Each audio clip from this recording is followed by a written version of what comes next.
Welcome to Rekha home kitchen. நம்ம எனக்கு சமைக்க போகிற டிஷ் என்னன்னு பார்த்தோம்னா, நம்ம வந்துட்டு ரெஸ்டாரண்ட் ஸ்டைலில் ரிச் அண்ட் க்ரீமியாக வந்துட்டு நம்ம சென்னா மசாலா பண்ண போகிறோம். வாங்க எப்படி பண்ணலான்னு பார்க்கலாம்.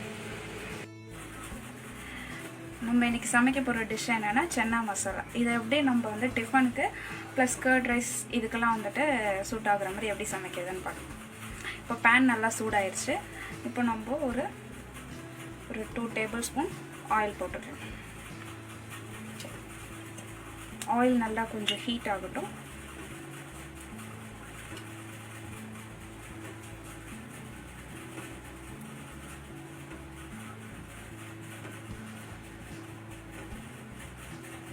இப்போ ஆயில் நல்லா ஹீட் ஆயிடுச்சு.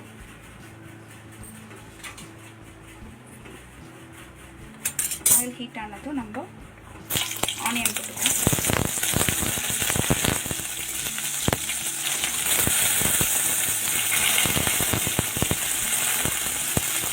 இதை நம்ம நல்லா பெருசாக தான் கட் பண்ணி வச்சுருக்கோம். ஏன்னா இதெல்லாம் வந்துட்டு நம்ம ஒரு பேஸ்ட் மாதிரி மிக்சியில் போட்டு அரைக்கலாம் போட்டோம். ஸோ நம்ம பெருசாகவே கட் பண்ணி வச்சுருக்கோம்.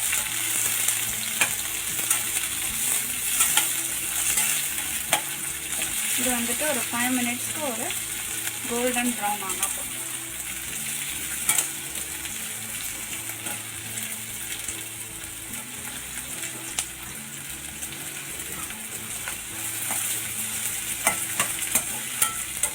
இது நம்ம அரைக்க போகிறது அப்படின்றதுனால இதை வந்துட்டு நம்ம ஃபுல்லாலாம் ஃபைன் ஷாப் பண்ணாமல் பெருசாக கட் பண்ணாலே போதும்.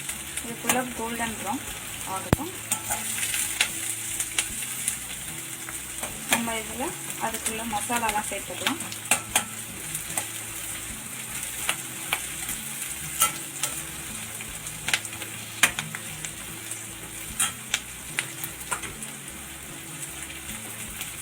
ஆனியன் வதங்கும் போதே நம்ம மசாலா எல்லாம் ஆட் பண்ணிடலாம். இதில் நம்ம ஆட் பண்ண போகிற மசாலா என்ன அப்படின்னா, சில்லி பவுடர், அப்புறம் வந்துட்டு தனியா பவுடர், அப்புறம் வந்து ஜீரக பவுடர், அப்புறம் வந்து கொஞ்சமாக கரம் மசாலா. இந்த மசாலா எல்லாம் நம்ம இதில் இப்போவே ஆட் பண்ணிடலாம்.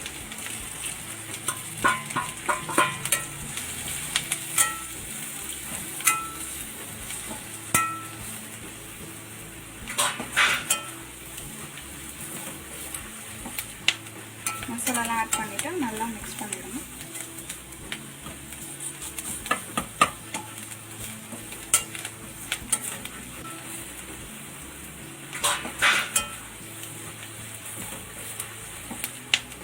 மசாலாலாம் ஆட் பண்ணிவிட்டு நல்லா மிக்ஸ் பண்ணிடணும்.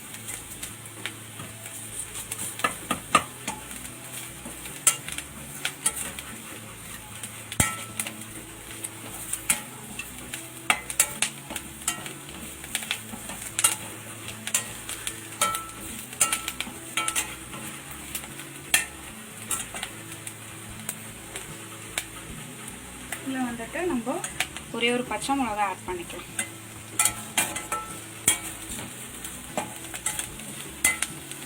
இப்போ இது நல்லா ப்ரௌன் ஆயிடுச்சு. இப்போ தக்காளி ஆட் பண்ணிக்கலாம். 2 வெங்காயம் 2 தக்காளி ஆட் பண்ணிக்கலாம். நம்ம தக்காளியை சேர்த்துட்டு இந்த மசாலா கூட இது நல்லா மிக்ஸ் ஆகிடும்.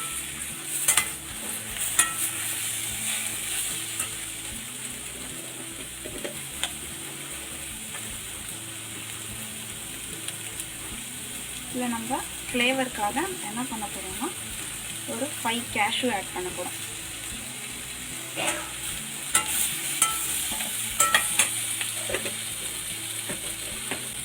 இந்த மசாலா அடியில் பிடிக்காமல் நல்லா இது வந்துட்டு சாஃப்டாக தக்காளி நல்லா குக் ஆகிறதுக்காக நம்ம ஒரு 1/4 கிளாஸ் தண்ணி ஆட் பண்ணுவோம்.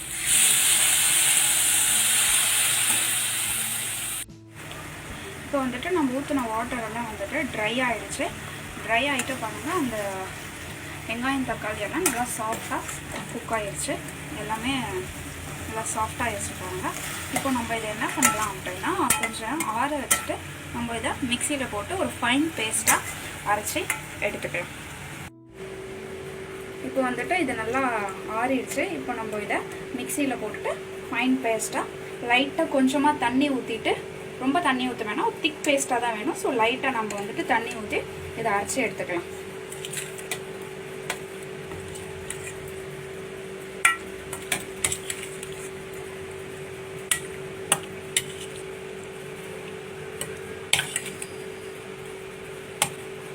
ட்ரையெல்லாம் இப்போ நம்ம ஜாரில் மாற்றியாச்சு. இப்போது பேஸ்ட் ஆக்கிட்டு எடுத்துகிட்டு வந்துடலாம். இப்போ வந்துட்டு நம்ம அந்த பேஸ்ட்டை நல்லா ஃபைன் பேஸ்ட்டாக அரைச்சி வச்சுக்கிட்டோம். நெக்ஸ்ட்டு வந்துட்டு நம்ம சென்னாவை இது மாதிரி நல்லா ஒரு 6 to 7 விசில் விட்டுட்டு வேக வச்சு எடுத்துகிட்டு அப்புறம் நம்மளோட நல்லா கொஞ்சம் நல்லா மேஷ் பண்ணி வச்சுருக்கோம். அவ்வளோதான். இந்த தண்ணியோடு அப்படியே இருக்கட்டும். இப்போ நம்ம எப்படி தாளிக்கலாம் பார்த்துடலாம். பேன் வச்சாச்சு. பேன் நல்லா ஹீட் ஆனதும் நம்ம என்ன பண்ணோம்னா ஒரு 4 டேபிள் ஸ்பூன் ஆயில் விட்டுக்கலாம்.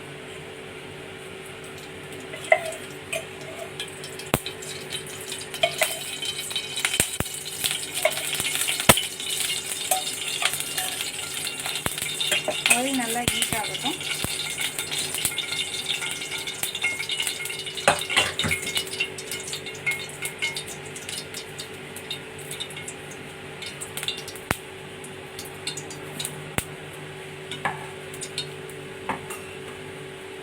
ஆயில் நல்லா ஹீட் ஆகிடுச்சு.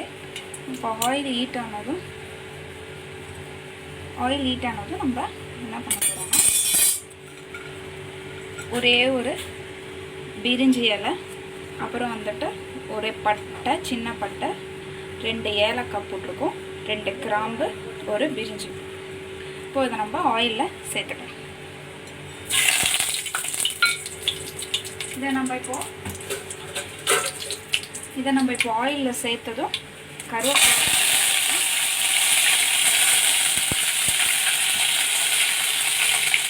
கருவேப்பிலை சேர்த்துட்டு ஒரே ஒரு க்ரீன் சில்லி ஆட் பண்ணிவிட்டு நம்ம இந்த அரைச்சி வச்ச பேஸ்ட்டை ஆட் பண்ணிடுவோம்.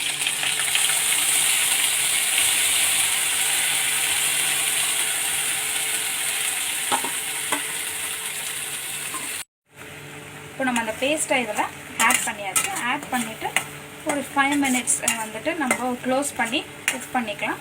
நம்ம வந்து லைட்டாக ஒரு தண்ணி வேணால் தெளிச்சிக்கலாம். இதில் ரொம்ப ஆட் பண்ண வேணாம், லைட்டாக தண்ணி தெளிச்சிக்கலாம். ஒரு 5 minutes நம்ம குக் பண்ணும்போது க்ளோஸ் பண்ணி வச்சுட்டு குக் பண்ணுங்கள். இன்பிட்வீனில் ஒரு எடுத்து நம்ம கலரி விடணும், ஏன்னா அடிப்பிடிச்சிடும். இப்போ நம்ம இதில் கொஞ்சமாக வாட்டர் ஆட் பண்ணிக்கலாம்.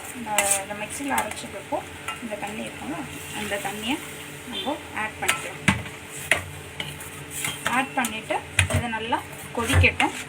ஆல்ரெடி நம்ம வதக்குனதுனால இதோட ரா ஸ்மெல்லாம் இருக்காது. பட் இந்த தண்ணியெல்லாம் கொஞ்சம் சுண்டி ட்ரை ஆகட்டும். இப்போ இதை 5 minutes நம்ம லிட் வச்சு க்ளோஸ் பண்ணிடலாம். இப்போ 5 minutes ஆகிடுச்சு. நம்ம இதை க்ளோஸ் பண்ணி வச்சதை ஓப்பன் பண்ணி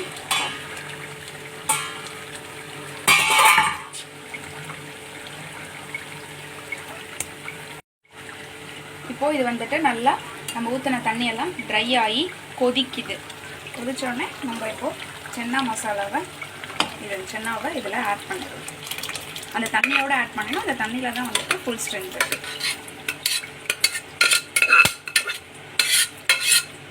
இது நம்ம இதில் ஆட் பண்ணியாச்சு. அப்போது ஏன் நம்ம டிஷ்ஷுக்கு தேவையான இன்னும் சால்ட்டே நம்ம சேர்க்கல. சென்னா வேக வைக்கும் போது நம்ம சால்ட்டு சேர்த்துருக்கோம். இப்போ சால்ட்டு கொஞ்சமாக சேர்க்க போகிறோம். நம்ம வந்துட்டு ஒரு 1/2 ஸ்பூன் மட்டும் இந்த மசாலாக்கு ஏற்ற மாதிரி இப்போ சால்ட்டை சேர்த்துக்கலாம். சால்ட்டை சேர்த்துட்டு இதை நல்லா நம்ம மிக்ஸ் பண்ணி விட்டுறோம்.